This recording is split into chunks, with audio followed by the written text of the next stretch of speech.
But we begin tonight with the FBI investigation into the Northeast bombings.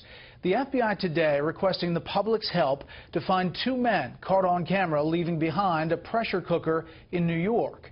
This as we learn more about the suspect's condition and his possible motives. We have Fox team coverage tonight. Chief Intelligence Correspondent Catherine Herridge has an exclusive look at pages out of the suspect's journal. But first, senior correspondent Rick Leventhal, who's been following all the latest developments, joins us from Newark with some breaking details on the suspected bomber. Rick? Right, Brett. A law enforcement source tells me Ahmad Rahami was shot 7 times during his capture on Monday morning and could be in the hospital here for several more days. And as you mentioned, there are 2 other most wanted men in New York tonight. Not suspects, but witnesses. 2 guys who found a duffel bag on West 27th Street Saturday night, took the unexploded pressure cooker bomb out of that bag, possibly disarming it in the process, and then took the bag. The FBI wants to speak to those men because that bag is potential evidence against Rahami, with charges now piling up against him. Terror suspect Ahmad Rahami remains under guard at University Hospital in Newark, New Jersey, unconscious and unable to speak after multiple surgeries for gunshot wounds, according to law enforcement sources.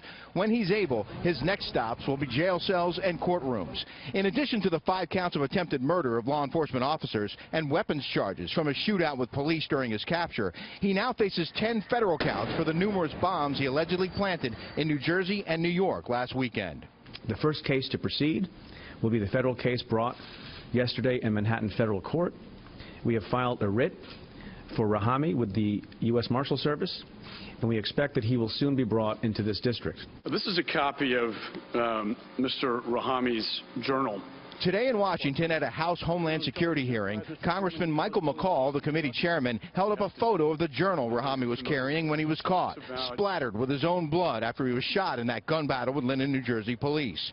In the journal, Rahami praises terror leaders Anwar al-Awlaki and Osama bin Laden and writes, "Inshallah, God willing, the sounds of the bombs will be heard in the streets. Gunshots to your police, death to your oppression."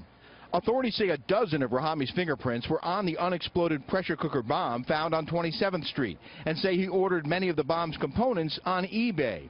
NYPD Deputy Commissioner John Miller, who testified at the hearing, said the search for more suspects isn't necessarily over. We're open to any possibility that he acted alone, that there were others involved, that he could have been inspired by a group, enabled by a group, directed by a group, but we're just not there yet.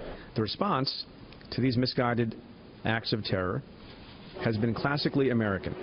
And what we have come to expect in our city, now thanks to that response, Rahami will face federal terrorism charges in a court of law.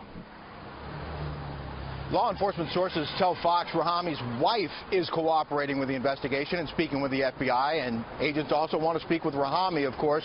We're told that agents are near his bedside waiting to question him whenever he's physically able. Brett? Rick Leventhal live in Newark. Rick, thank you.